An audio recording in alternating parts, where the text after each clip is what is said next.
It's a terrible hour that we're living in. You don't realize it. Ask some other evangelist. Just don't take my word, or look around across the country. See where you see the great masses coming to Christ. Well, you can get out in Bombay, India, and whistle for 5 minutes about the Lord, or speak 4 or 5 words, and 5,000 people are there crying to get saved. That's right. And then here we go along from place to place and pull and strain and pull and strain. It just don't. There's only one thing the American people can do. That's sponsor a program over there. They got the money here. They ain't got nothing where and can't pay for it. But they're certainly willing and wanting to hear it. Guys stand on their ramp, tens of thousands out waving. Just, if you just preach just another 5 minutes about Jesus. Just make a few words. I said that, I see there's an Indian woman sitting here in front of me tonight. And, are you from India? Oh, South India. Well, there's a great opportunity, if the Lord willing, this coming October, I'm going to be down around Calcutta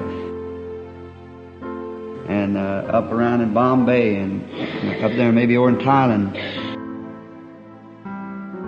And we hope so.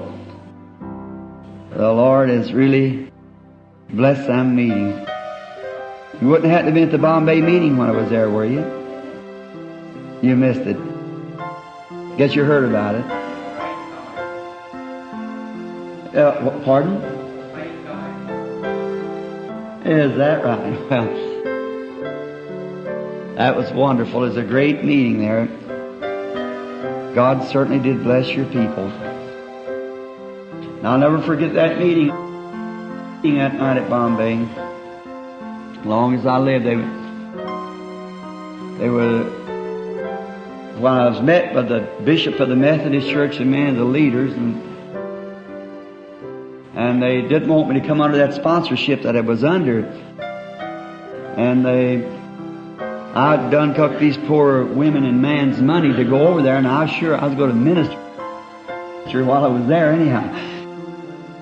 If the manager messed it up about the itinerary or the sponsorship, but oh my, I never seen so many people come to a meeting in my life. And the mayor of the city was out, and that's when the blind man received his sight. And there, when I challenged every Mohammedan and everyone, come give him his sight, and I'll believe you. See, let the God, He is a worshiper of the sun. And now His eyes is out. He worshipped the creation instead of the Creator. I said I was down at the temple of the Jains, you know, and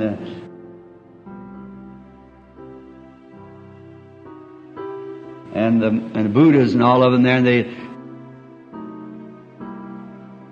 7 or 8 different religions, and every one of them against Jesus Christ, and didn't believe in it. So that night, when that great challenge come, there was all of them sitting there. I said, now here's a man that's been blind for 20 years. You think I'm reading his mind? You know, a holy man, you know, and so forth, the worshipers. And I said, you think it's a telepathy? That's reading his mind. Telling him what his name was. Couldn't even pronounce it, had to spell it out, see? And so I said, that was right. And he was a man, had 2 children, his wife, and one boy is 8 and the other is 10 or something like that. I said, now you thought that was mental telepathy. Now, if that's mental telepathy, then you come here. I don't know nothing about telepathy. If it is, you're a genius at it. I don't know about psychology. You come here and give him his sight and I'll follow you. I said, the Mohammedan religion is so great. This Koran is right. I said, then let the Mohammedan priest come here and give him his sight and I'll be a Mohammedan. See? I said, now I challenge you, everyone in the name of Jesus Christ, to come give him his sight. I'd have never said that if I hadn't seen a vision. He's going to receive his sight. But I know where it was at.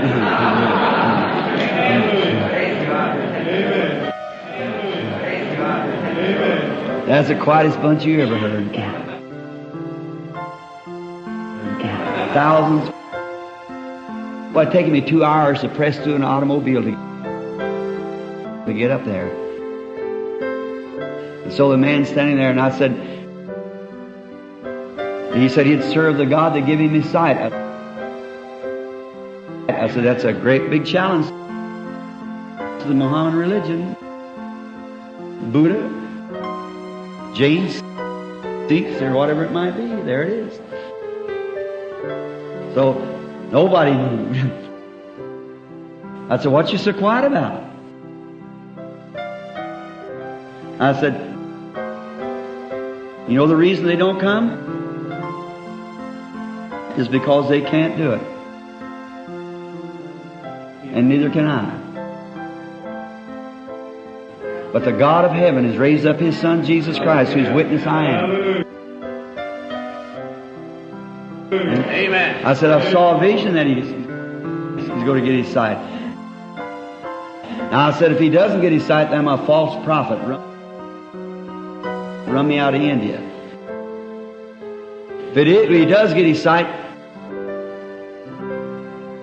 now how many of you will receive Christ as personal Savior and forget about your Mohammedan prophet and so forth? Just as far as you've seen masses of hands, thousands times thousands. Well, that's it. I motioned to him. I told him, translator, I said, don't interpret this.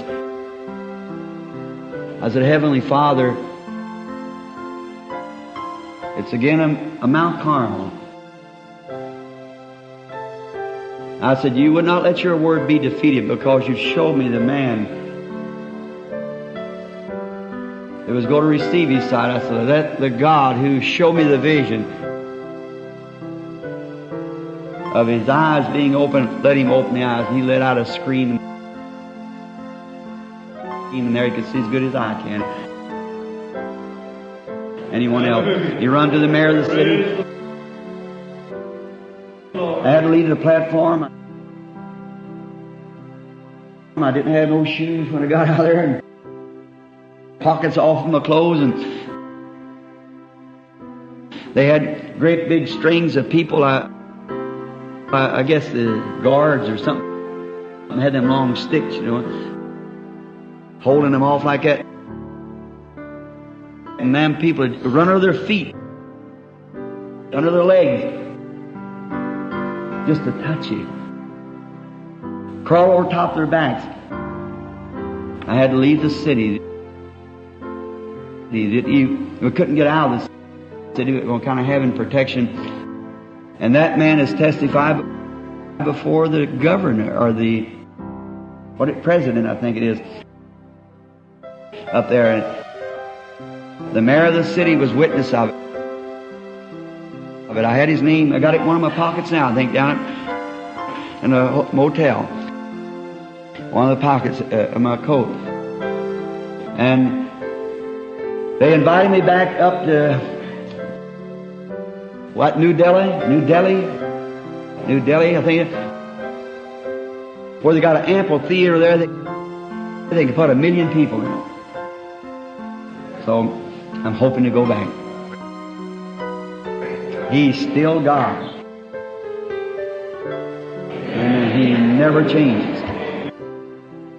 The hour is coming.